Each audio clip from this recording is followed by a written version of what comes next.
Gracias, presidenta. Señorías, las políticas implementadas por un ministerio y gestionadas por su ministra han de medirse no por su propaganda, ni por sus intenciones, ni por su ideología, sino por sus resultados. Por tanto, ante las reiteradas acciones de la señora Irene Montero que perjudican el bien común, su demostrada incompetencia, su persistente apología de la actividad sexual por y entre menores, sus incisivos ataques a la separación de poderes y al Estado de Derecho y su negligencia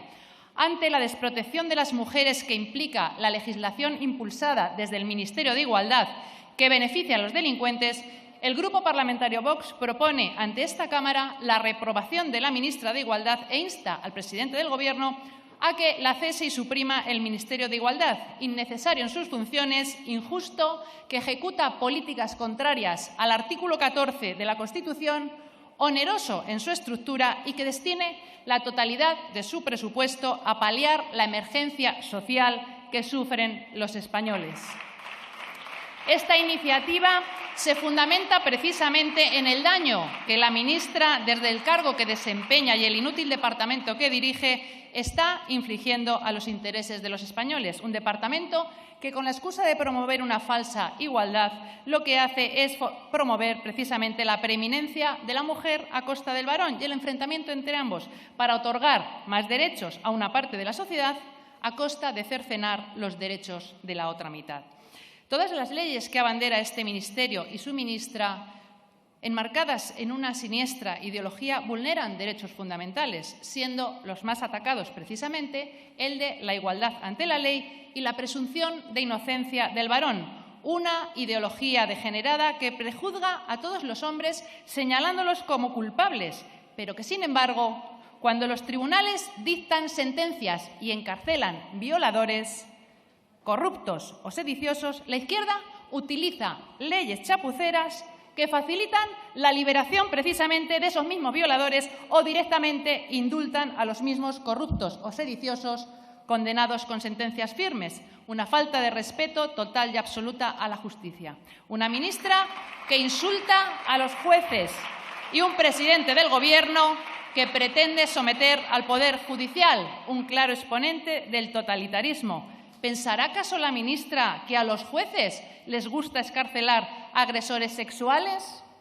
Un ministerio que promueve políticas del enfrentamiento, del feminismo radical, que abandona a las verdaderas víctimas, que hace invisible la violencia cometida por mujeres contra sus hijos o el maltrato psicológico sufrido por hombres heterosexuales, homosexuales, así como por mujeres lesbianas, que defiende un multiculturalismo que se traduce precisamente en una incomprensible tolerancia hacia culturas que no respetan los derechos de las mujeres. Desde que la señora Montero es ministra, según registros oficiales, han sido asesinadas más de 150 víctimas por violencia intrafamiliar, incluyendo a menores a manos de sus madres o de sus padres. Un nefasto resultado que se traduce en pérdida de vidas humanas y a veces en muertes en vida. Las víctimas por delitos sexuales, cometidos muchos de ellos por manadas importadas, entre 2020 y 2021 han sido más de 30.000. Y desde que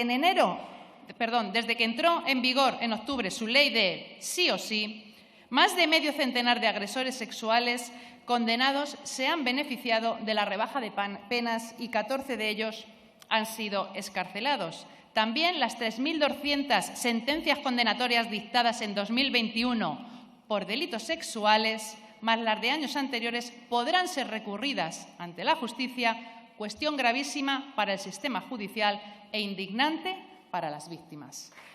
Porque las condenas previas a la ley, como saben, pueden revisarse y rebajarse debido al principio general de retroactividad de las sanciones más favorables recogido en el artículo 9.3 de la Constitución española y en el artículo 2.2 del Código Penal. Y los jueces, sometidos al imperio de la ley, no van a dejar de aplicar estos principios básicos porque supondría retroceder en materia de derechos humanos. Y es que para cumplir la Constitución, señores de la izquierda, en primer lugar hay que leérsela y también saber interpretarla, o a ver si va a resultar que la Constitución española también es machista, como los jueces, según afirmó la ministra. La ministra que quería ponerse una medalla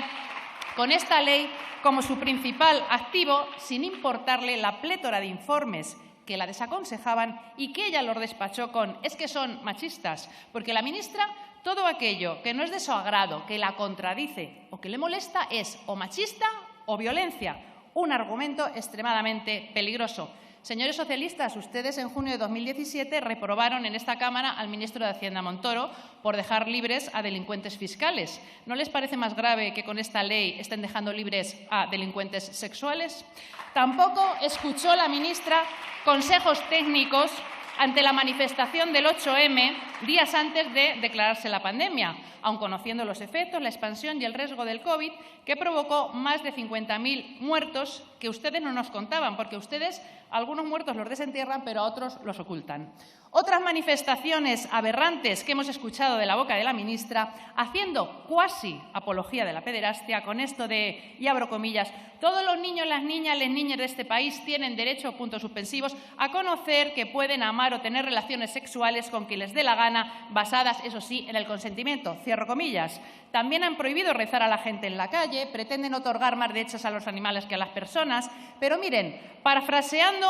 a Podemos, que dijo en su día, debemos politizar el dolor, que el dolor se convierta en propuestas para cambiar la realidad. Pues hagámoslo y cambiemos la realidad. Que todo ese dolor que el Ministerio de Igualdad, con su ministra al frente, está causando a las víctimas de agresiones sexuales, a hombres inocentes señalados o a niños adoctrinados y privados de sus padres, que sirva para aprobar esta moción y que la ministra cese en sus funciones y su ministerio, que se ha convertido además en un centro de referencia del nepotismo, sea cerrado sí o sí. Esta reprobación es, por tanto, necesaria por la extraordinaria gravedad de los hechos relatados y los dramáticos resultados de sus políticas para la sociedad española y, sobre todo, para las mujeres. Y termino. Esto es a lo que doña Irene Montero, brazo ejecutor de las políticas de Sánchez, dedica los impuestos de los españoles, más de 500 millones al año. Y no hay mejor servicio a España y a la democracia que presentar esta denuncia en este Congreso de los Diputados para que hoy también se retraten ante España los grupos parlamentarios que aprobaron esta ley que sí o sí beneficia a criminales y que sus electores, que seguro que defienden a las mujeres, vean que votan sus diputados. Termino. Tiene que terminar, por favor. Si con criterio o valorando más la disciplina del partido que a las víctimas. Una propuesta más que contribuirá sí o sí a frenar el golpe de Sánchez. Gracias, señora Cañizares.